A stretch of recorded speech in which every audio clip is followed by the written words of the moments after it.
नमस्कार, आदाब, बहुत बहुत स्वागत आप सभी का। आप देख रहे हैं खास कार्यक्रम नजर और नजरिया। मैं हूं आपके साथ बुशरा खानम फहद। राहुल गांधी की यात्रा का आज आखिरी दिन है और फिर 1 तारीख को एक बड़ी रैली होनी है जिसमें बड़ा जमावड़ा आपको देखने के लिए मिलेगा। आपने देखा ही होगा कि आज अखिलेश यादव इस यात्रा का हिस्सा बने तो 2 यूपी के लड़के और 1 बिहार का लड़का, उन्होंने जिस तरह से आज धूम मचाई है, धमाल मचाया है, जिस तरह की भीड़ उसमें देखने के लिए मिली है, वो जाहिर सी बात है जो पहले से ही नींद उड़ चुकी है मोदी शाह की, वो और ज्यादा उसमें एक तरह से मिर्च लगाने का काम वो जरूर करेंगी। वो तस्वीरें जो लगातार अब वायरल हो रही हैं, लेकिन इस सब के बीच कुछ वीडियोस हैं जो आज वायरल हुई हैं। आपने देखा कि कैसे झल्लाकर जो यात्रा में लगातार जो हुजूम जुड़ रहा है, जो कामयाबी मिल रही है, उससे झल्लाकर कैसे कांग्रेस के दफ्तर सदाकत आश्रम पर हमला कराया गया और लाठी डंडे जो है वो कांग्रेस और बीजेपी के कार्यकर्ताओं के बीच में किस तरह से हमें देखने के लिए मिले। उसके बाद अब आप ये देखिए क्या किया जा रहा है। काले झंडे दिखाते हुए राहुल गांधी की यात्रा में भारतीय जनता पार्टी के कार्यकर्ता घुस आए। मैं चाहूंगी वो तस्वीरें पहले आप देखें, अगर टीम वो तस्वीरें दिखा सके कि कैसे काले झंडे राहुल गांधी को दिखाए गए हैं।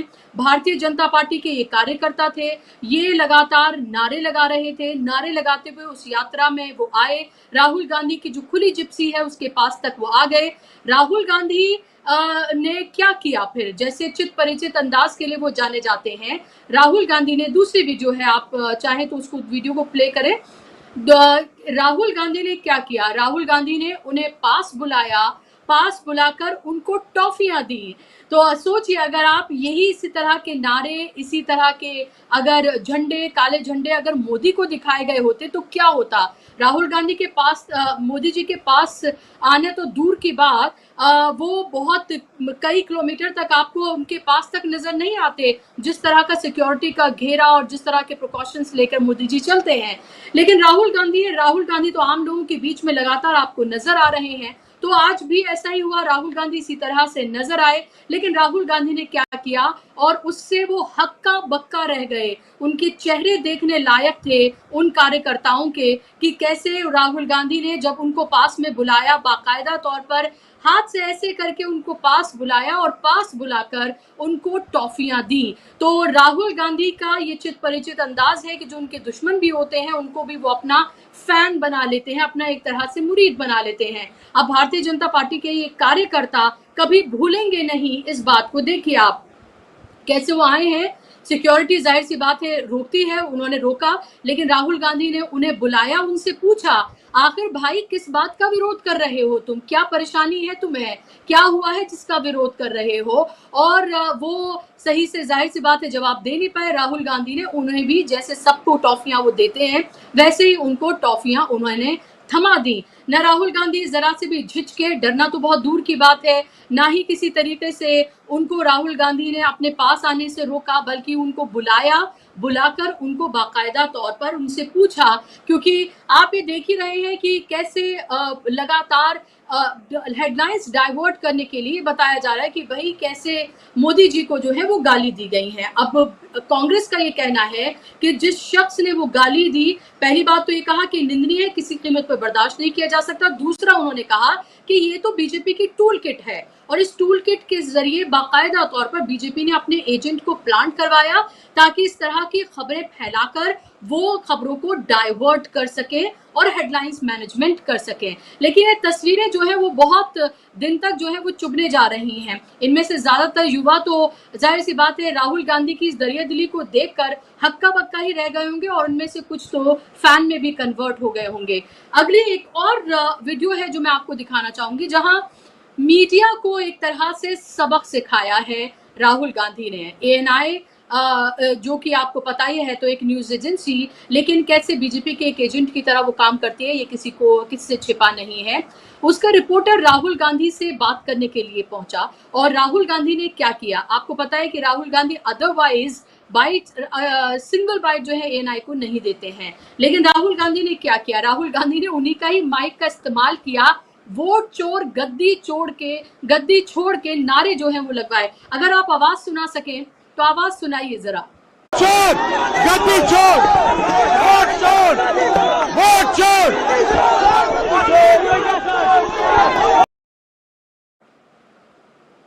तो आपने देख लिया, एएनआई के माइक को ही अपना माइक बनाकर राहुल गांधी ने वोट चोर, गद्दी छोड़ के नारे लगाए। दूसरी तरफ आप देखेंगे कि मीडिया ने वही खबरें प्लान करनी शुरू कर दी गई हैं जिसके लिए उनको सुपारी दी गई है, क्योंकि सुपारी मीडिया की तरह ही वो काम करते हैं। आज मैं एक रिपोर्ट देख रही थी एक बड़े टीवी चैनल की, अंबानी जी का वो चैनल है, जहां पर वो एक किसी शख्स को पकड़कर लेकर आते हैं। उस शख्स से वो कहते हैं कि भाई आपको ये टी शर्ट और झंडा किसने दिया है? उसने कहा कांग्रेस के कार्यकर्ताओं ने।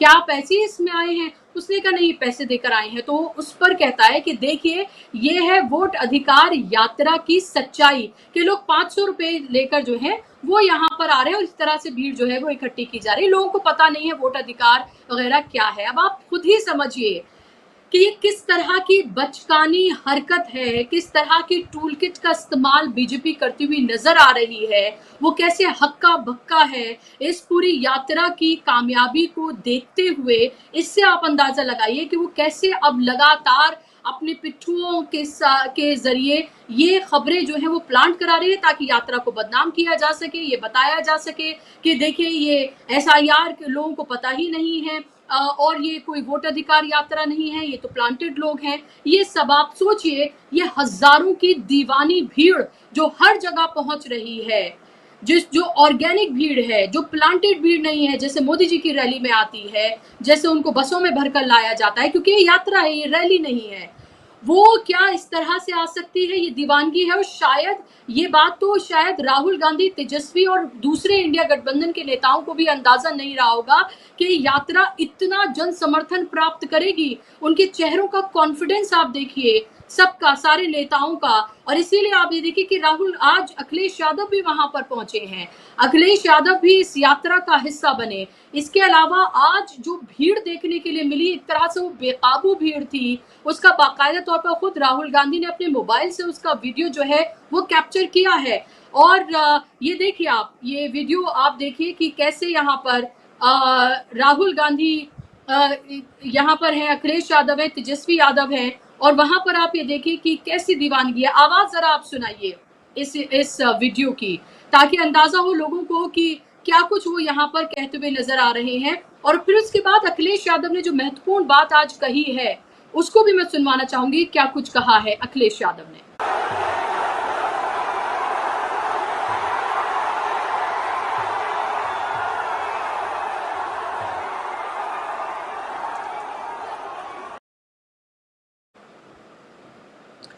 और अखिलेश यादव ने आज कहा है कि बिहार के ही लोग थे जिन्होंने रथ रोका था, और आज वो फिर से वही कमाल कर रहे हैं। सुनिए आप अखिलेश यादव ने क्या कहा है आज।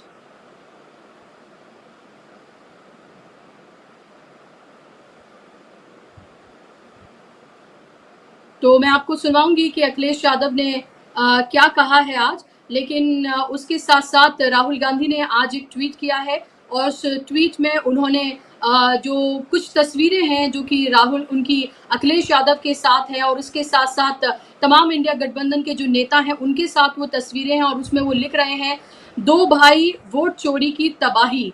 तो अखिलेश यादव के लिए लिख रहे हैं, और वोट अधिकार यात्रा में अखिलेश यादव के आने पर उन्होंने इसको धन्यवाद उन्होंने दिया है, और धन्यवाद देते हुए उन्होंने बाकायदा तौर पर कहा है कि ये जो 2 भाई हैं वोट चोरी की तबाही है, यानी कि जो वोट चोर हैं उनके लिए तबाही बनकर आए हैं 2 भाई। वो बात करें अखिलेश यादव और अपनी, और फिर उन्होंने सबकी तस्वीर जो है वो शेयर की है। सुनिए अखिलेश यादव ने क्या कुछ कहा है।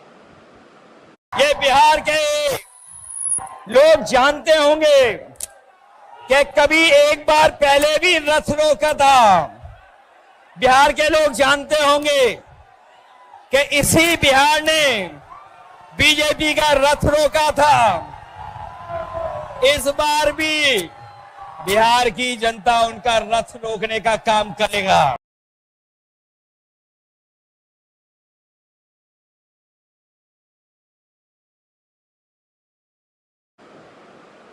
तो पहले भी रथ रोका था, और अब फिर से बिहार की जनता जो है वो रथ रोकने का काम करेगी। ये सीधे तौर पर यहाँ पर अखिलेश यादव कहते हुए नजर आए हैं, और जाहिर सी बात है उन्हें इस बात की पूरी उम्मीद है कि ये रथ जो है वो रुकेगा।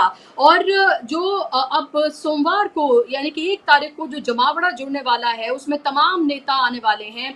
और अब आप सोचिए कि ये तमाम नेता जब जुड़ेंगे तो कितनी किस तरह से मोदी शाह की जो है वो नींदें उड़ेंगी। इस सब के बीच मैं आपको ये भी बता दूं कि राहुल गांधी ने कल ये सीधे तौर पर कहा है कि हमने एक महादेवपुरा की आपको तस्वीर या उसके जो प्रूफ्स है वो आपके सामने रखे। हम महाराष्ट्र के दिखाएंगे, हम हरियाणा के दिखाएंगे, हम उन तमाम जगहों के दिखाएंगे जहां जहां चोरी हुई है। तो आप सोचिए, राहुल गांधी ने एक बड़ा ऐलान कर दिया है और इससे खलबली मचना बिल्कुल एक तरह से तय मानिए। और इसीलिए अब अमित शाह क्या करते हुए नजर आ रहे हैं, वो कह रहे हैं कि ये वोट अधिकार यात्रा नहीं है, ये दरअसल घुसपैठियों को रोकने, घुसपैठियों को बचाने की यात्रा है।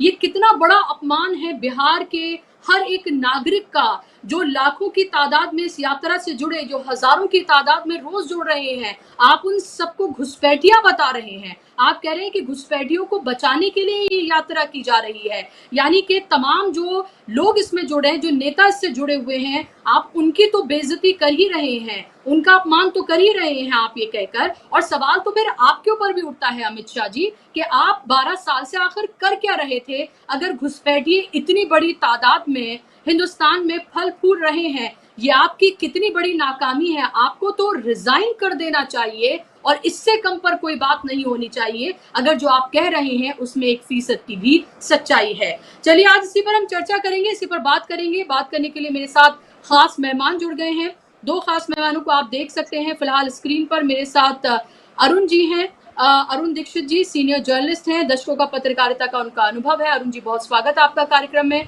मेरे साथ केपी मलिक जी हैं, सीनियर जर्नलिस्ट हैं और इसके साथ साथ पॉलिटिकल एनालिस्ट भी हैं। बहुत स्वागत आपका मलिक जी कार्यक्रम का हिस्सा बनने के लिए। मलिक जी सवाल मेरा ये जो तस्वीरें दिख रही हैं, ये जो हजारों का हुजूम है, उससे कितनी घबराई हुई आपको बीजेपी नजर आ रही है? आप तो लग रहा है कि ममता बनर्जी भी मैदान में उतर गई हैं। इतना एकजुट इंडिया गठबंधन को कभी नहीं देखा जितना अभी नजर आ रहा है। और ये हम कह सकते हैं कि राहुल गांधी ने जो करिश्मा कर दिखाया है, उससे एक तरह का पूरे देश भर में एक तरह का जन आंदोलन एक खड़ा हो गया है। इसीलिए कभी काले झंडे दिखा रहे हैं, कभी हमला कर रहे हैं, कभी अमित शाह इस तरह का बयान दे रहे हैं, कभी मीडिया से खबरें प्लांट करवाई जा रही हैं। देखिए बुशरा जी, अगर आप ये बिहार के संदर्भ में बात करना चाहते हैं, जो 16 दिन की राहुल गांधी की वोटर अधिकार यात्रा है, इसको आप खाली बिहार के संदर्भ में मत देखिए। ये यात्रा जो है इसको आप राष्ट्रीय तौर पे देखिए कि राष्ट्रीय राजनीति में इस यात्रा का क्या महत्व है। भारतीय जनता पार्टी खाली बिहार को लेकर नहीं घबराई हुई। भारतीय जनता पार्टी के हाथ से जो सत्ता खिसक रही है उसको देख के घबरा रही है। भारतीय जनता पार्टी आज चौतरफा गिरी हुई है। प्रधानमंत्री मोदी के ऊपर चारों तरफ से वार हो रहे हैं, चाहे वो विदेश नीति हो, चाहे वो ट्रंप हो, चाहे वो देश के किसान हो। आप देखिए कि पंजाब में कितनी भयंकर बाढ़ आई हुई है और अगले आने वाले समय में ये तबाही आपको दिखाई देगी। वहां पे फसलें बर्बाद हो गई हैं, आपको खाने के लाले पड़ेंगे। सारी चावल की और दूसरी जो फसलें थी वो बर्बाद हो चुकी है, उसकी तरफ किसी का ध्यान नहीं है। राहुल गांधी जो इस लड़ाई को लेकर चले हैं, ये लोगों के दिल के करीब की लड़ाई है। जो मैं इस पूरे बिहार के चुनाव में सबसे बारीकी से देखता हूं वो ये है कि बिहार का जो आम जनमानस है उसके दिमाग में ये आ गया है कि ये जो वोट काटने की बात चल रही है, हमारा नाम वोटर लिस्ट में नहीं है। और ये जो एक एक घरों में हजार हजार तक वोट का रिकॉर्ड मिला है, कहीं तो एक घर के एड्रेस पर 1000 तक वोट भी पाई गई है, 500 भी पाई गई है। कमाल देखिए आप। और वो चुनाव आयुक्त बता रहे हैं कि टेबल जो खंबे के ऊपर लाइट लगी रहती है उसके नीचे कई लोग रहते हैं। अब मैं भी गांव का बाशिंदा हूं, मुझे तो पता नहीं है कि गांव में कोई खंबे के नीचे रहता हो। वो छोटी मोटी झुग्गी झोपड़ी अपनी बना ही लेता है और जब वो अपना आशियाना बना लेता है तो उसको भी एक नंबरिंग दी जाती है, एक एड्रेस दिया जाता है उसका भी। तो ये तो मजाक हो रहा है। दूसरी चीज ये है कि आम जनमानस में जो इस तरह की चर्चा चल रही है कि वोटर लिस्ट में हमारा नाम ना होना हमारी नागरिकता के ऊपर खतरा, और नागरिकता के ऊपर खतरा तो मेरे राशन, पेंशन, मेरी जमीन पट्टे की, मेरी दूसरी जो सुविधाएं मेरे को सरकारी मिलती है वो सब खत्म। तो और कल को ये कह देंगे कि आप तो भारत के नागरिक ही नहीं हो, आप जाइए बांग्लादेश। तो इससे कहीं ना कहीं आम जनमानस में एक डर का माहौल है, और उनको ये लगता है कि राहुल गांधी इस डर से तुम्हें बचाने आया है, इसलिए लोग उसके साथ चल रहे हैं। भारतीय जनता पार्टी इस चीज से घबरा के विरोध करने के उनके अपने तरीके हैं, चाहे वो काले झंडे दिखाने हो, चाहे वो नेशनल मीडिया पे उनको भरमाने का काम करना हो। ये तो पुरानी चीज है, आप भारतीय जनता पार्टी की जानते हैं, इसमें कोई दो राय नहीं है। दूसरी चीज ये है कि जो आज अखिलेश यादव शामिल हुए हैं, ये जितना उत्तर प्रदेश से जुड़ा हुआ बिहार का इलाका है, चाहे आप आजमगढ़ का एरिया देखिए जो बिहार से जुड़ा हुआ, बलिया का एरिया देखिए, ये जितना एरिया है यहाँ पे बिहारियों की आपस में रिश्तेदारियां भी है, तो इसका भी बहुत प्रभाव पड़ता है। अखिलेश यादव ने कहा है कि हमने इनको अवध से भगा दिया है, अवध के लोगों ने भारतीय जनता पार्टी को अवध से भगा दिया, तो मगध के लोग भी भगाएंगे, तो अवध और मगध को उन्होंने जोड़ दिया है। तो ये सारी चीजें आपको देखने को मिलेंगी। और ममता बनर्जी जो आई है, ममता बनर्जी लगातार चीजों का जिक्र कर रही है, और पश्चिमी बंगाल का और बिहार का भी पुराना नाता है। वहां पे अगर हम जो जितनी मेरी जानकारी है कि जो बिहार सरकार है, बिहार सरकार में बहुतायत में बंगाली लोग सर्विस करते हैं, वो बड़ा प्रभावित करते हैं। तो ममता बनर्जी का वहां आना भी समझिए कि बहुत प्रभावित भारतीय जनता पार्टी को नुकसानदेह होगा। इसके अलावा जो पिछले दिनों आपने देखा, जैसे स्टालिन आए, उनकी बहन कनिमोई आई, तो उसका भी एक मैसेज वहां पे जुड़ा हुआ है। हालांकि भारतीय जनता पार्टी ने उसको अलग रंग देने का कोशिश करी कि ये स्टालिन को लाए हैं, और स्टालिन तो जो है बिहारियों का और हिंदी का बड़ा विरोध करते हैं, लेकिन वो जो जुमले इनके हैं, जो इनके सारे हथियार हैं, वो फेल हो रहे हैं लगातार।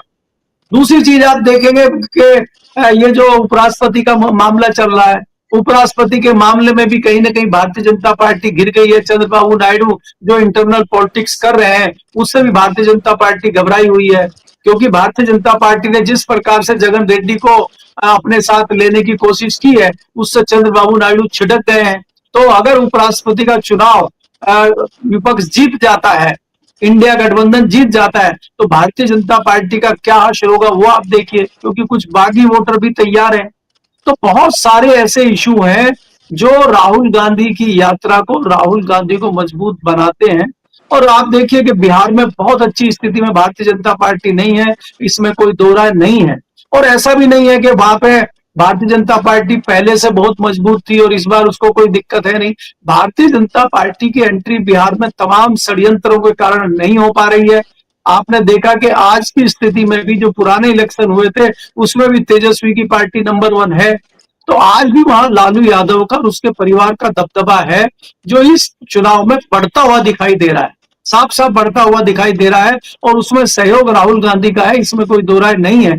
लेकिन मैं राहुल गांधी को खाली बिहार तक ही नहीं आंकता, मैं राहुल गांधी की इस यात्रा को, राहुल गांधी की इस बॉडी लैंग्वेज को, राहुल गांधी के इस बोल्डपन को मैं पूरे भारत के तौर पे देखता हूं। और पार्लियामेंट में जिस प्रकार से विपक्ष इस बार भाजपा को घेरने की और सरकार को घेरने की एक रणनीति लेके आया है, उससे कहीं ना कहीं भाजपा जो है सत्ते में जी। जी बिल्कुल, वो तो साफ तौर पर दिख भी रहा है, और हर तरह के जो खबरें प्लान की जा रही हैं, जिस तरह की बौखलाहट देखने के लिए मिल रही है, जिस तरह के बयान दिए जा रहे हैं, उस सब से बिल्कुल जाहिर है। देखिए, फ़र्क है राहुल गांधी और नरेंद्र मोदी में। नरेंद्र मोदी के लिए अगर कोई चीज़ मायने रखती है तो वो खुद, उसके अलावा कुछ नहीं। पूरी पार्टी, उन्होंने सिर्फ पार्टी का पूरा मतलब ही मोदी शाह रह गया है। मोदी को गाली दी, मोदी को ये कर दिया, मुझे ये किया, मैं और मैं पर ही वो खत्म हो जाता है। राहुल गांधी यहाँ पर अपनी बात नहीं कर रहे हैं, उनके राजनीतिक, जाहिर सी बात है कि उनके भी राजनीतिक हित हैं उसमें, वो एक पॉलिटिकल पार्टी हैं, वो चुनाव लड़ते हैं, लेकिन यहाँ पर वो लोगों के अधिकार के लिए सड़कों पर है। जो यात्रा उन्होंने की थी, भारत जोड़ो यात्रा, तब तो कोई चुनाव नहीं था, तब तो वो चुनाव के लिए नहीं कर रहे थे, वो नफरत के खिलाफ मोहब्बत की बात कर रहे थे। लेकिन यहाँ पर आप ये देखिए कि एक भी बार आपने एसआईआर पर बात नहीं की। अमित शाह ने भी जो बयान दिया, वो भी किस तरह का बयान था, वो लग रहा था चुनाव आयोग के स्पोक्स पर्सन है, इस तरह से वो बयान दे रहे थे। मोदी ने आज तक कुछ एक लफ्ज नहीं कहा, और इसीलिए राहुल गांधी कह रहे हैं कि अगर कोई किसी शख्स को चोर कहे, मुझे मलिक जी कहें कि भाई आप चोर हैं, तो मैं तो पता नहीं क्या कर दूं, कि भाई कैसे हिम्मत हुई चोर कहने की। राहुल गांधी यही एग्जाम्पल दे रहे हैं, और यहाँ पर मोदी जी जो है वो बिल्कुल खामोश है। कि कोई बात ही नहीं कह रहे हैं वो, तो ये जाहिर सी बात है बहुत तरह के सवाल उठाता है। लेकिन अरुण जी, आप इसको कैसे देख रहे हैं? अखिलेश यादव का आना, अखिलेश यादव को आपने देखा होगा कि जब अखिलेश यादव आए तो राहुल गांधी अंदर जो ड्राइवर के बराबर में जो सीट होती है, फ्रंट सीट, उस पर बैठ गए। ऊपर उन्होंने पूरा मौका दिया अखिलेश यादव को कि क्योंकि वो इतनी दूर से आए हैं, और उन्होंने भाई बुलाया उनको। और आप ये देखिए कि यादवों का अच्छा खासा दबदबा है बिहार में। तेजस्वी यादव युवा, राहुल गांधी युवा, अखिलेश यादव युवा, तो ये युवाओं की तिकड़ी जो है आज जो मैदान में उतरी, उसका कितना प्रभाव आप देख रहे हैं? और फिर 1 तारीख को जो जमावड़ा होगा वो और क्या क्या कुछ आगे करने जा रहा है? और राहुल गांधी का ये ऐलान कि अभी तो 1 सीट का हमने बताया है, तब इतना भूचाल आ गया कि चुनाव आयोग को समेटे नहीं समेट रहा है। जब हम तमाम जगहों का कर देंगे तो सोचिए फिर क्या होगा। देखिए बुशरा जी, सबसे बड़ी चीज ये है कि राहुल गांधी बड़ा दिल दिखा रहे हैं, बड़े भाई की तरह व्यवहार कर रहे हैं। जो आपने कहा, अब जो बात आई 2 भाई, तो राहुल और तेजस्वी की बात हो रही थी, अखिलेश तो बाद में पहुंचे हैं। सबसे बड़ी चीज है स्पेस देना। राहुल गांधी ने सभी जो इंडिया गठबंधन के दल हैं सबको स्पेस दिया है, सबको रिस्पेक्ट दी है। और सबसे बड़ा मैसेज जो जा रहा है, देखिए इसकी बानगी दिल्ली में दिखाई पड़ी थी जब 12 अगस्त को चुनाव हुआ था, तो वो जो सारा खेल है उसने इनकी नींद उड़ा दी है। अब वोट चोर गद्दी छोड़ नारा निकला कहां से था? अभी तक ये होता था, हम कहते थे कि जमीन पे जो बात उठती है या जो जमीन पे लोग मैदान में जो बात करते हैं वो संसद तक पहुंचती है। ये पहली बात है जो संसद में उठी। संसद में पहली बार कहा गया था प्रधानमंत्री को, वोट चोर गद्दी छोड़। वो अब पहुंची है बिहार की गलियों तक, गांव की गलियों तक, शहरों तक। और जो दूसरी चीज है, राहुल गांधी स्पेस दे रहे हैं, लोगों को सम्मान दे रहे हैं। आप देखिए क्या दांव नहीं खेला गया। अब स्टालिन आए थे तो वो बात तमिल में कर रहे थे, जाहिर है कि उनको हिंदी नहीं आती है, लेकिन बिहार के लोग उन्हें सुन रहे थे, ताली बजा रहे थे, क्यों? उनको वहीं के वहीं ट्रांसलेट किया जा रहा था। दरअसल बीजेपी का हर दांव राहुल गांधी के आगे फेल हो रहा है और वो फ्रस्ट्रेट है। अब मैं आपको थोड़ा पीछे ले चलता हूँ। 2 दिन पहले ये हुआ था, आतंकी घुस गए, फोटो जारी हो गए। कल लॉ एंड ऑर्डर के डीजी ने क्या कहा, DG law and order Bihar ने, कि कोई नहीं घुसा, कहीं कोई बात नहीं है। ये चीज जो है, कल एक और वीडियो था जो आप लोगों ने शायद देखा हो, मुझे अचानक उसको देख के, देश के गृह मंत्री एक रैली में थे या एक मीटिंग थी उनकी, तो मुझे, जब मैंने 50 साल पहले शोले फिल्म देखी थी, स्कूल कॉलेज में पढ़ते थे 11th 12th में, तो उसमें जैसे जय बीरू के किस्से गिना रहा था कि भैया दारू पी लेता है तो कोठे पे जाता है, कोठे पे जाता है तो ये करता है। उसी तरह से अमित शाह पढ़ रहे थे कि इनको नीच कहा, मोदी जी को लाशों का सौदागर कहा। वो पूरी चीजें उन्होंने गिनाई। वो अपने मुंह से वो सब गालियां दे रहे थे नरेंद्र मोदी को, जो नरेंद्र मोदी ने दावा किया कि मुझे गालियां दी गई। इसका क्या मतलब आप लगाएंगे? देश का गृह मंत्री, और उसके बाद सबसे बड़ी चीज कि घुसपैठियों को के संरक्षण के लिए यात्रा निकाली जा रही है। वही बिहार में कब से आप सत्ता में शामिल हैं? घुसपैठी 12 साल से, आप 12 साल में एक हिंदू मैथोलॉजी एक युग होता है, उसमें आपने आज तक क्या किया? अभी भी आपको घुसपैठिए दिख रहे हैं। आपको अचानक आतंकी दिख जाते हैं, आपको अचानक घुसपैठिए दिख जाते हैं, लेकिन आपको बिहार की गरीबी नहीं दिखती, आपको बिहार की बर्बादी नहीं दिखती, आपको बिहार की बेरोजगारी नहीं दिखती, आपको बिहार का अपराध नहीं दिखता, आपको बिहार की लूट नहीं दिखती, कुछ नहीं दिखता। जैसे आपको देश में नहीं दिख रहा है, कहीं नहीं दिख रहा है। अगर अंबानी और अडानी लूट रहे हैं, वो चाहे कुछ करें, लेकिन आप नहीं देखना चाहेंगे, आप वही सारी बातें करेंगे।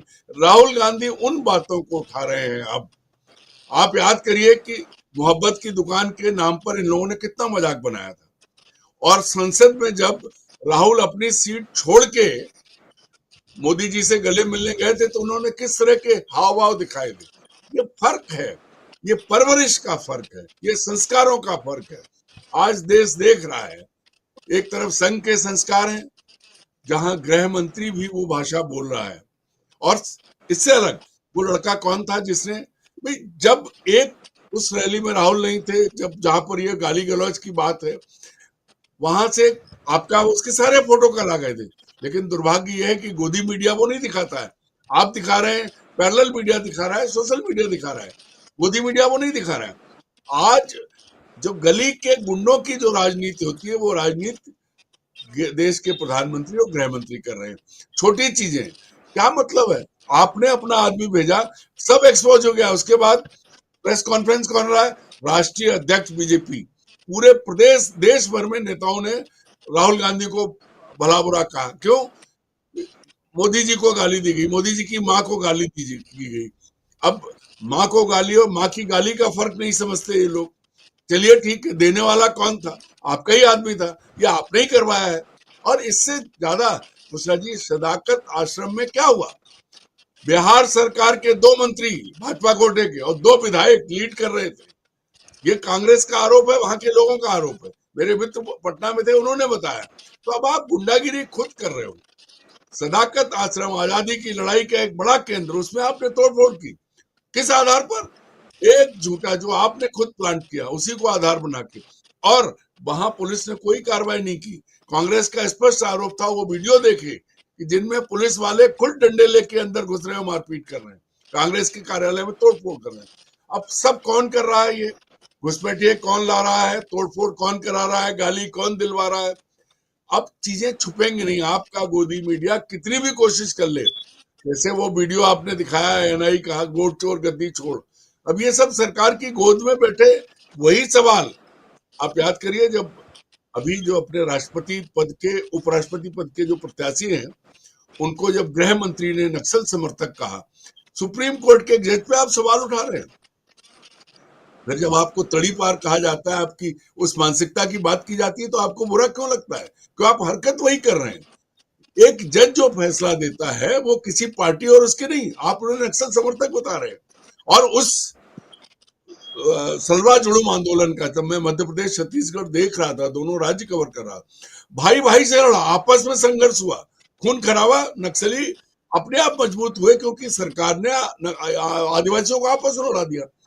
अपनी कमजोरियों को कतई नहीं देखेंगे, उन पर कोई बात नहीं करेंगे, कहीं से कोई बात नहीं होगी। लेकिन झूठे आरोप लगाकर, पहले ठीक है दब जाती थी बात, लोग नहीं देखते थे। अब दरअसल जहां से बात शुरू हुई थी, तेजस्वी यादव और राहुल गांधी, अखिलेश यादव, स्टालिन, ममता बनर्जी और तमाम कम्युनिस्ट नेता, सब लोग वहां पहुंचे हैं। और उनके साथ कौन खड़ा है? उनके साथ वो 500 रुपए की एक मीडिया वाला तो कुछ भी कर सकता है, और कैसे कैसे लोग शीर्ष पे हैं। आप याद करिए, दिल्ली में एक आदमी ने तो एक फर्जी एक टीचर का जीवन बर्बाद कर दिया, और सरकार का आंख का तिहाड़ में बंद रहा था, वो दूरदर्शन चला रहा है। तो ये इनके साथ कौन है और कैसे लोग हैं? 500 रुपए देके आने के बाद, मैंने एक वीडियो सुना सड़क पे चलती हुई महिला की, वो नरेंद्र मोदी नहीं बोलती है, कौन आया था? नरेंद्र मोदी आया था, मालूम ही नहीं था, नहीं तो ऐसा ही नहीं करते। तो जो चीज है, आप समझिए क्या दरअसल हर हथकंडा अपना रहे हैं। अभी तो आपने एक चैनल बताया, सारे चैनल गोदी मीडिया वाले, सो कॉल्ड राष्ट्रीय channel, India wanted to know वाले चिल्लाने वाले, वो भी जाएंगे वहां पर। अभी उन्हें ये दिखता नहीं कि इंडिया क्या जानना चाहता है। They are not able to see what India wanted to know. ये उनकी समस्या है। लेकिन आज तो ये लड़के ये वही लोग हैं अरुण जी जो अभी 2024 में कह रहे थे कि ट्रंप और मोदी को देखकर शी जिनपिंग की नींद उड़ गई, ये कह रहे थे। अब कह रहे हैं कि शी जिनपिंग और मोदी जी को देखकर ट्रंप की नींद उड़ गई। तो वो तो बेचारे, वो तो पपेट है, तरस आता है उन लोगों पे। वो पैसे के गुलाम लोग हैं, पपेट्स हैं वो। उनको जो दे दिया जाता है वो वही कहने, वैसी ढपली बजाने लगते हैं। लेकिन ये इतना आसान भी नहीं। उनके हाथ भी, मैं हमेशा से कहती हूँ, एक तरह से खून से रंगे हुए हैं। क्योंकि जिस तरह की नफरतें उन्होंने पूरे देश में फैलाई है, जिस तरह के देश में उन्होंने विभाजन किया है, खाई पैदा की है, उसके लिए अगर कोई जिम्मेदार है तो सबसे ज्यादा ये मीडिया है। विपक्ष को नहीं दिखाता, लोकतंत्र की आवाज को वो दबाता है, संविधान के खिलाफ वो काम करता है। ये सारी बातें कहने में कोई गुरेज नहीं होना चाहिए। 12 साल से जिस निचले स्तर का काम वो कर रहे हैं, पत्रकारिता तो कर ही नहीं रहे, जिस निचले स्तर का वो काम कर रहे हैं। जो मैं कह रहा था कि अब वहां लड़के ही इकट्ठे हो गए, 2 से 3 हुए। आज प्रियंका पहुंची थी। अब इनकी समस्या ये है कि आतंकवादी ले आए, घुसपैठिए ले आए, मारपीट भी कर दी, लेकिन भीड़ नहीं रुक रही है। अपने आप लोग आ रहे हैं, चल चल के बात कर रहे हैं। और राहुल गांधी उन लोगों के साथ बैठ के इंटरेक्ट कर रहे हैं, चाय पी रहे हैं, जिनको इन्होंने मरा घोषित कर दिया है। सुप्रीम कोर्ट ने भी सख्ती की है। तो जो ज्ञानेश कुमार, जिनको मैं कुमार कहता हूं, उन ज्ञानेश कुमार की खराब है, क्योंकि वो कहां तक पहुंच गए हैं। चुनाव आयोग एक पक्ष नहीं, अब पूरी तरह से कमिटेड पार्टी बन गया है। बीजेपी की एक विंग जो है, जिसको जैसे कि एक षड्यंत्रकारी विंग है, उसमें ये भी शामिल हो गए। कल जो किया गया, गाली दिलवाई गई, वही काम अब चुनाव आयोग कर रहा है। इस सब के बाद ये लड़के भारी पड़ रहे हैं। 75 साल के अनुभव और उनको गाली खाने का अनुभव, षड्यंत्र करने का अनुभव, लड़कों ने उनकी सारे अनुभवों की बांध तोड़ दिए हैं। पब्लिक सामने खड़ी है और वो अपनी नंगी आंखों से देख रही है कि कितने झूठे और मक्कार हैं, बेईमान हैं। इन्होंने कैसे देश को लूटा और कैसे देश की जनता को आपस में लड़ा रहे हैं। आज अगर आपको राहुल को रोकने के लिए आतंकी घुसपैठियों का सहारा लेना पड़ रहा है, तो आपको राजनीति छोड़ देनी चाहिए, क्योंकि 12 साल से आप सत्ता में हैं। 12 साल का समय बहुत है। अब मान लीजिए कि आपको डर लग रहा है, मान लीजिए कि आपके सारे दांव फेल हो गए। और एक चीज इसमें जोड़ रहा हूं, इस डर में ही कल जो दिल्ली में विज्ञान भवन में आदरणीय मोहन जी भागवत ने जो अपना व्याख्यान दिया, बौद्धिक दिया, ये डर उनके भाषण से दिख रहा था। वो सारी चीजें उनसे मुकर गए जो वो कह रहे थे। अब मोरोपंत जी के उसमें पहुंच गए। अध्यक्ष नहीं चुना जा पा रहा है तो किसकी गलती है? अब आप ये कह दें, क्योंकि बार बार कहते हैं, इससे बड़ा झूठ नहीं है। मलिक जी और आप दोनों जानते हैं कि संघ का बीजेपी से कोई लेना देना नहीं। संघ एक सांस्कृतिक संगठन है। मैं कहता हूं संघ तो भले चल जाए, लेकिन बीजेपी 2 दिन नहीं चलेगी अगर संघ हट जाए।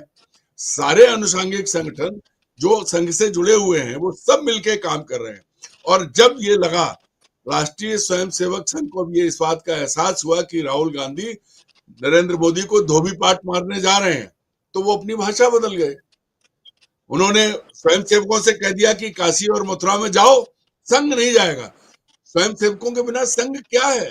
तो ये दोहरी बातें कर रहे हैं, बौखला गए हैं। उनकी जो जिस लाइन पर वो चल रहे थे, बिहार की जनता ने उनकी आंखें खोल दी है। अब वो फिर नरेंद्र मोदी के कंधे पे बैठ गए आके वेताल की तरह, और वो उनको गाइड करेंगे। ये उपलब्धि मोदी के लिए बहुत बड़ी बात है कि संघ फिर उनके साथ आ गया। लेकिन वो जो जनता है जिसे वोट डालने जाना है, उसने दिखा दिया कि वो किसके साथ है। जी, लेकिन क्या ये मलिक जी, क्या आरएसएस को चिंतन करने की जरूरत नहीं है कि 75 साल के तो मोदी जी हो ही रहे हैं, और कितने साल उनके कंधे पर रख के ये आरएसएस और बीजेपी जो है वो चलती रहेगी? उनको परिवर्तन तो करना ही होगा।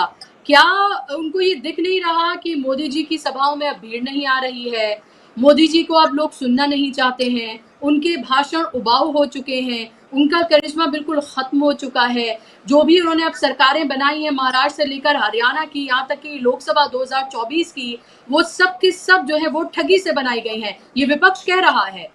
और ये राहुल गांधी ने कहा था कि वाराणसी का चुनाव भी वो हार ही रहे थे, और फिर उसके बाद उसको मैनेज किया गया। उन्होंने ये भी कहा कि लोकसभा में भी सिर्फ 35 सीटों का फर्क, और उसमें भी किस तरह से उन्होंने बताया कितने कम हजार से। तो ये तमाम बातें तो अब लोगों को पूरी तरीके से समझ में आ रही हैं। ये खेल तो खुल गया है। अब सवाल यही है कि जो खेल जितना खुला है, क्या चुनाव आयोग इतना ही बेशर्म होकर काम करता रहेगा, या फिर ये जन आंदोलन के सामने वो झुकेगा? ये भी बड़ा सवाल है। देखिए बुशरा जी, आपने ये पूछा है कि संघ को ये चीज पता नहीं है क्या, या संघ इस पर कोई विचार नहीं कर रहा है क्या? संघ बहुत अच्छे तरीके से विचार कर रहा है, और संघ को भी मालूम है कि अब मोदी का वो चेहरा नहीं बचा है जो चेहरा 2019 या 2024 तक था। 24 में चेहरा साफ हो गया है। अब वो उनके चेहरे पे अब वो रौनक नहीं है, उनके चेहरे पे वोट नहीं मिल रहे। संघ भली भांति जानता है। उसी के मद्देनजर मोरोपंत पिंगले जी का जिक्र भागवत जी ने किया था। लेकिन आज की परिस्थितियां देखते हुए जब उनको लगा है कि ये बुरी तरह से बाहर हो रहे हैं और ये 5 साल का कार्यकाल भी पूरा नहीं कर पाएंगे, तो तब जाके संघ ने पलटी मारी है। और संघ को भी पता है कि अगर आज सरकार गिरती है तो इसमें संघ का भी बहुत बड़ा नुकसान है। उसमें भारतीय जनता पार्टी तो खत्म होगी ही होगी, उसमें संघ के जो तमाम हैं वो भी खत्म होंगे। आप अगर देखेंगे, चाहे वो शिक्षा जगत में हो, चाहे वो इनको अपनी जो पॉलिसीज हैं उनमें हो, सारी चीजों में बदलाव चल रहा है, कहीं किया जा रहा है, कहीं हो रहा है। स्कूलों को बदलने की लगातार कोशिशें की जा रही हैं। आपने देखा होगा यूपी में जो स्कूल बंद करने की बात थी, तो वहां पे यह है कि शिशु मंदिर को कैसे बढ़ाया जाए। तो तमाम रणनीति जो संघ की चल रही है, अगर परिस्थितियां अभी खराब हो जाती हैं तो ये सारे एजेंडे उनके रुक जाएंगे। तो इसके तहत फैसला ये हुआ है कि अभी किसी तरह मिलजुल के चलाया जाए। हम तो एक हैं, लड़ाई तो हमें बाहर लड़नी है। क्योंकि जो मोहन भागवत परेशान हुए थे या थोड़ी देर के लिए दिक्कत में आए थे, वो तब आए थे जब नरेंद्र मोदी ने अपने पपिट जो है उनके नड्डा जी से कहलवा दिया था कि अब हमें उनकी जरूरत नहीं है। तो तब वो थोड़ी दिक्कतें उनको हुई थी। और आज तो खबर ये भी है कि 80% संघ के लोगों पे भी मोदी का कब्जा है। उन्होंने तमाम उनको वो सुख सुविधाएं और वो आदतें डाल दी हैं जिससे वो बाहर नहीं निकल सकते। हमें तो ये भी आशंका हो गई थी कि संघ का हाल ये ना हो जाए जो शिवसेना का हाल हुआ है महाराष्ट्र में, कहीं नया ही न सिंह बन जाए। अब ये राष्ट्रीय स्वयंसेवक संघ है, नया भारतीय स्वयंसेवक संघ एक बन जाए और उसके जो सरसंघचालक है वो होशमोले बन जाए और ये अपना मूंगफली बेचे जाके। इस तरह की भी योजना है, बहुत सारी चीजें हैं। इसलिए समझते हुए आज ये हुआ कि तमाम चीजों को पीछे रख के और हम कैसे विपक्ष के साथ लड़े और कैसे मोदी जी को सेव करें, इस रणनीति पे बात चल रही है। हालांकि जो अंदर के लोग हैं, चाहे वो जो बाहर से आए हुए विचारधारा के लोग हैं, जो कांग्रेस से गए हुए सांसद हैं या दूसरे दलों से किसी दबाव में, किसी लालच में जो सांसद आए हैं, आज भी उनको बागी सांसदों के तौर पे देखा जा रहा है। क्योंकि ये जो चुनाव है उपराष्ट्रपति का, इस चुनाव में ना तो कोई व्हिप जारी होती है, ना कोई वोट दिखा के डालनी होती है, अपने विवेक के आधार पर वोट डलती है, वोट छुप के डलती है, वो वोट पता नहीं लगा सकते किसने किसको दी है। तो यहाँ पे भी ये संभावना है कि भारतीय जनता पार्टी के जो नाराज सांसद हैं वो उपराष्ट्रपति में पार्टी के खिलाफ जाके वोट डाल सकते हैं। उसकी संभावना है भारतीय जनता पार्टी को।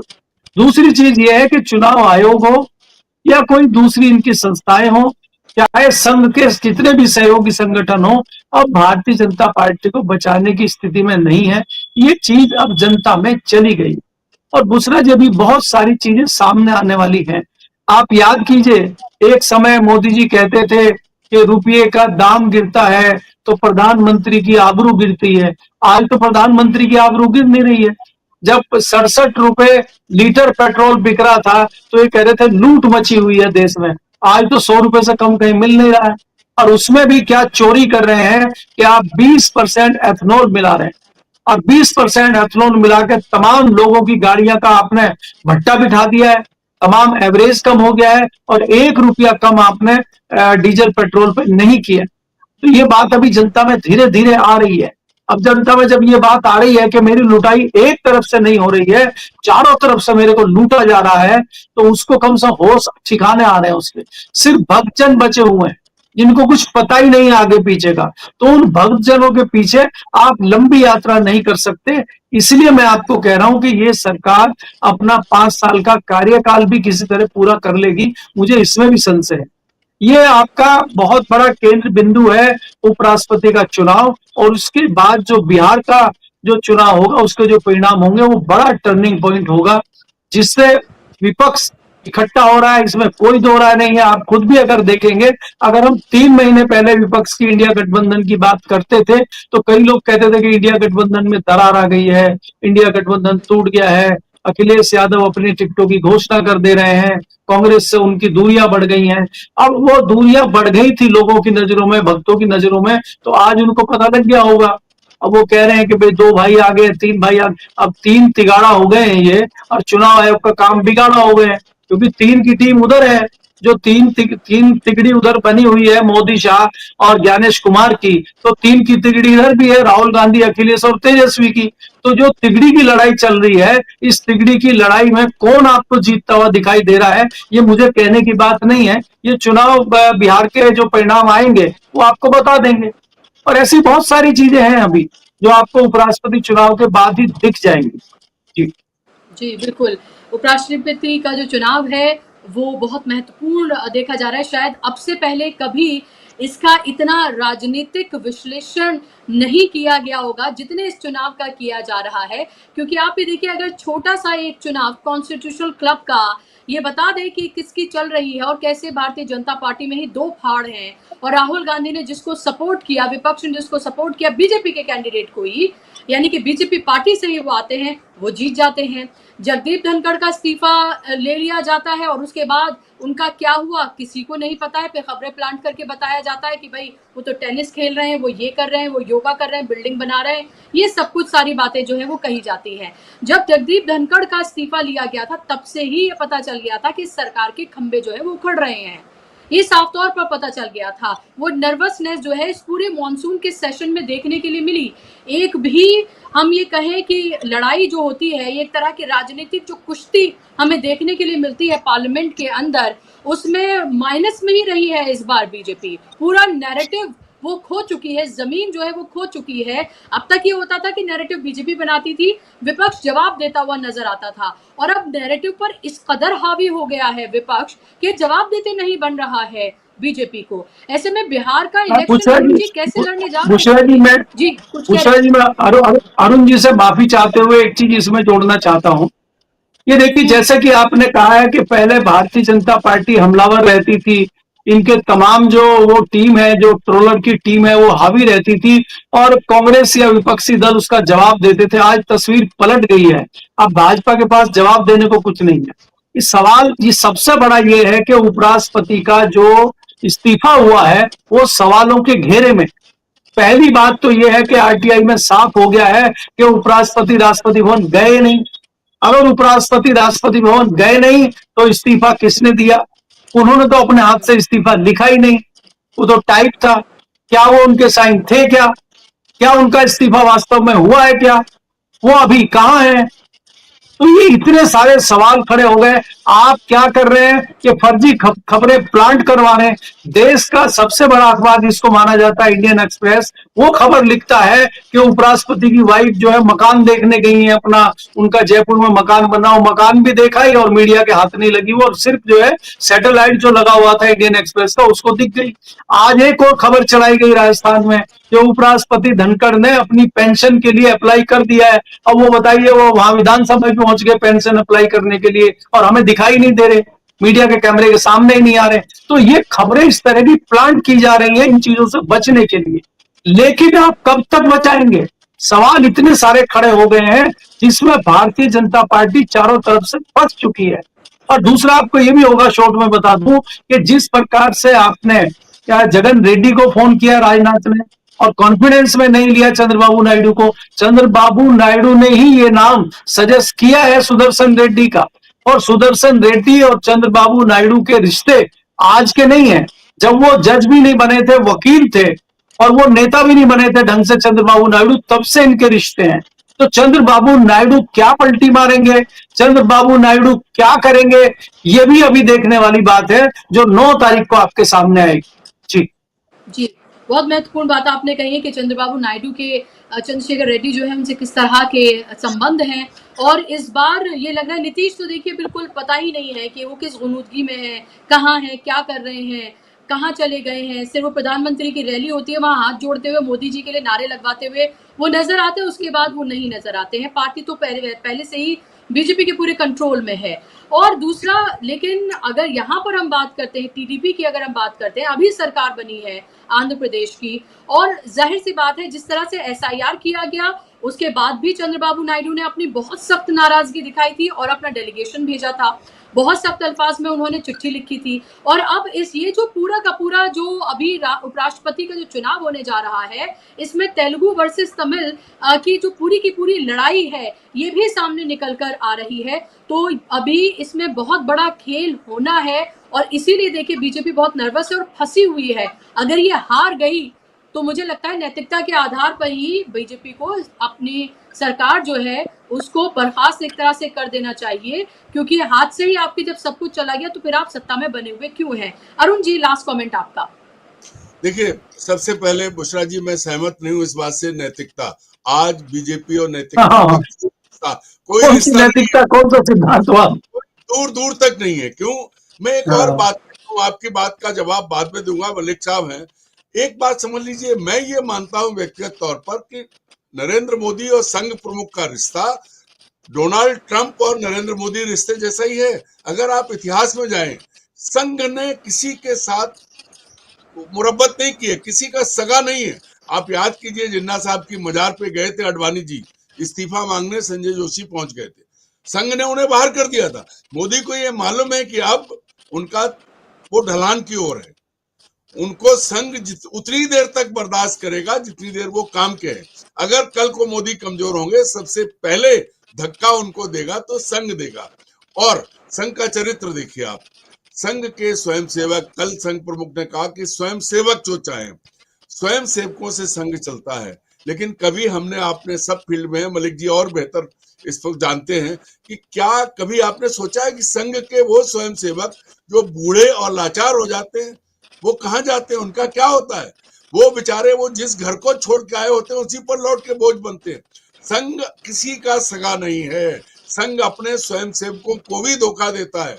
और उठाइए देख लीजिए, आपके सामने जो है गोविंदाचार्य घूम रहे हैं, ऐसे तमाम लोग पड़े हुए हैं जिन्होंने पूरा जीवन संघ को दिया, लेकिन जब वो बूढ़े हुए, लाचार हुए, तो संघ उनके साथ नहीं था। यही स्थिति उसकी है जो उसके काम का नहीं है। नरेंद्र मोदी का करिश्मा पूरा हो चुका है, 240 पे पहुंचे, और हम कहते हैं कि जो राहुल गांधी कहते हैं वैसे ही, कि अगर सीटें छीने नहीं गई होती तो 200 से नीचे होते। तो ऐसे में तो संघ तत्काल नितिन गडकरी पे दांव लगाता है। लेकिन अब चूंकि लगा कि अभी मोदी को भी ये पता है कि संघ क्या कर रहा है, मोदी संघ के साथ वही व्यवहार करते हैं, संघ को टांग के रखते हैं। नहीं गए पहले वो नागपुर नहीं गए, दूर रखा उन्होंने अपने आप को। और दूसरी बड़ी चीज की है, नरेंद्र मोदी ने संघ को करप्ट किया है। जो इससे पहले मलिक साहब ने कहा था, अब संघ का स्वयंसेवक 10,000 का जूता पहनता है, 25, 30, 40, 50 लाख की एसयूवी में चलता है। जो पदाधिकारी बना है उसके हाथ में बढ़िया राडो की घड़ी होती है और चांदी का ग्लास होता है, जिसमें वो क्या पीता है वही जानता है सब। तो ये पहले जो थैले के टांग के जाने वाले स्वयंसेवक अब गाड़ियों में घूम रहे हैं। तो मोदी जी ने संघ को खत्म करने की अपनी तैयारी की थी, क्योंकि आप याद देखिए, आज तक मोदी जी ने उन सब लोगों को जो कभी या तो उनके साथ खड़े हो सकते थे बराबरी पे, या कभी उनसे सवाल पूछ सकते थे, आज तक सबको किनारे किया है। एकदम कायदे से सबको धक्का मार के सबसे पहले क्या खत्म किया, गुजरात की बीजेपी खत्म की, और दिल्ली आने के बाद उन्होंने पूरी बीजेपी खत्म कर दी। अब 2 बीजेपी में है, एक नरेंद्र मोदी, एक अमित शाह, और कहीं कोई नहीं है। नड्डा की क्या हैसियत है, 3 कदम पीछे चलते हैं। संघ को इस बात का एहसास है, तो ये आखिरी कोशिश है संघ की, क्योंकि संघ चाहता है कि एक बार अयोध्या हो गया, कोर्ट और सब मिलके काशी और मथुरा भी कर लें। काशी और मथुरा के लिए तो कल उन्होंने बयान दे भी दिया है। तभी तक नरेंद्र मोदी की अहमियत है, और नरेंद्र मोदी को भी ये मालूम है कि जिस दिन काशी मथुरा हो गए उस दिन उनका भी पता नहीं चलेगा, जैसे अडवाणी जी का नहीं लगा। तो ये जो चीज है, ये जो अविश्वास है, इसका नजारा देखिए और इसके खेल को देखिए, क्योंकि आम लोगों की समझ में नहीं आएगा। सब कहते हैं संघ और वो, हम भी कहते हैं कि संघ और भाजपा एक सिक्के के 2 पहलू हैं, लेकिन संघ वो संघ है कि जिसने अपने ही लोगों को मारा है, अपने ही लोगों को खत्म किया। अगर आप उपयोगी नहीं हो तो यूज एंड थ्रो का बहुत बड़ा वो है। अब जो बात हम कर रहे थे बिहार के चुनाव, बिहार से जो असर जो फैलेगा, बिहार का जो असर, वो कश्मीर से कन्याकुमारी तक जाएगा, नॉर्थ ईस्ट में भी जाएगा और वेस्ट में भी जाएगा। क्यों? आप गुजरात का देखिए, जो अभी बात की थी, 2 दिन पहले, 3 दिन पहले नरेंद्र मोदी गए थे गुजरात, तो वहां आप देखिए सब कांग्रेसियों को घर के अंदर कैद कर दिया गया था। देश के प्रधानमंत्री वहां इतने लंबे समय रह गए, पूरा इलाका कॉर्डन किया गया, और उस इलाके में गए जहां बिहारी और यूपी के लोग ज्यादा रहते हैं, क्योंकि वहां के लोग नाराज थे। तो नरेंद्र मोदी अपने राज्य में जाते हैं, अपनी राजधानी में जाते हैं, उसके लिए उनको महिला कार्यकर्ता भी कांग्रेस के अंदर करनी पड़ी। क्यों? किस बात का डर है? क्योंकि असलियत तो आप कितने ताकतवर हैं आपको पता होता है ना।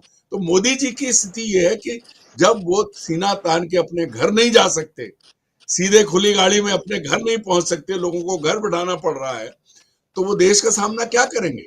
जिस दिन वो अपने रोने के दायरे से निकल आए, क्योंकि मुझे गाली दी, मेरी माँ को गाली दी, और अब अकेले वो नहीं कह रहे, अब तो अमित शाह वो सब गालियां गिना रहे हैं। आगे आने वाले में ये देखिए कि 3 दिनों में आपको पता लगेगा ये 3 लड़के और हमारी ममता जी जिनको जीजी और जीजी कह के कितने साल से बंगाल में जो हुआ है, मलिक साहब भी जानते हैं, आप भी जानते हैं, कितनी नीचता दिखाई है। पीछे संघ ही था, उसके बाद भी हासिल कुछ नहीं हुआ है। तो अब बिहार से 75 याद कीजिए, आपातकाल लगा, उसके बाद बिहार से ही शंखनाद शुरू हुआ था। अब भी तब जयप्रकाश नारायण जी थे जो इंदिरा जी के चाचा होते थे, रिश्ते में उनका सम्मान करती थी। लेकिन यहाँ वो लड़के हैं जिनके मोदी जी चाचा होते हैं, निपटाएंगे। तब चाचा ने भतीजी को निपटाया था, अब भतीजे चाचा को निपटाएंगे। बिहार की यही भूमिका होने वाली है। जी, बिल्कुल। और बहुत ज़बरदस्त तरीके से बिहार जिस तरह का रिस्पॉन्स दे रहा है, वो क्रांतिकारी धरती रही है। चंपारण से लेकर तमाम जगहों की हम बात करें, गांधी से लेकर जेपी आंदोलन की हम बात करें, वो सब की गवाह रही है बिहार की धरती। और बिहार में हालांकि बीजेपी के आने के बाद कम्युनल हुआ है वहां पर माहौल, लेकिन उत्तर प्रदेश से उसका कंपैरिजन नहीं किया जा सकता, या फिर दूसरे और राज्यों से कंपैरिजन नहीं किया जा सकता। अभी भी वहां बहुत पॉलिटिकली अवेयर तमाम जनता है, वहां पर हर चौक नुक्कड़ चौराहे पर इसको लेकर बातचीत होती है। और बिहारियों के लिए भी कहा जाता है, एक बार जो ठान लेते हैं वो करके मानते हैं। लग रहा है इस बार बिहारियों ने ठाना है, और बिहारियों ने जो ठाना है, क्या उससे देश की दशा और दिशा बदलेगी, ये आने वाला वक्त तय करने वाला है। लेकिन ये जरूर है कि एक उबाल जो है वो बड़े पैमाने पर देखने के लिए मिल रहा है। बहुत बहुत शुक्रिया अरुण जी आपका, मलिक जी आपका कार्यक्रम का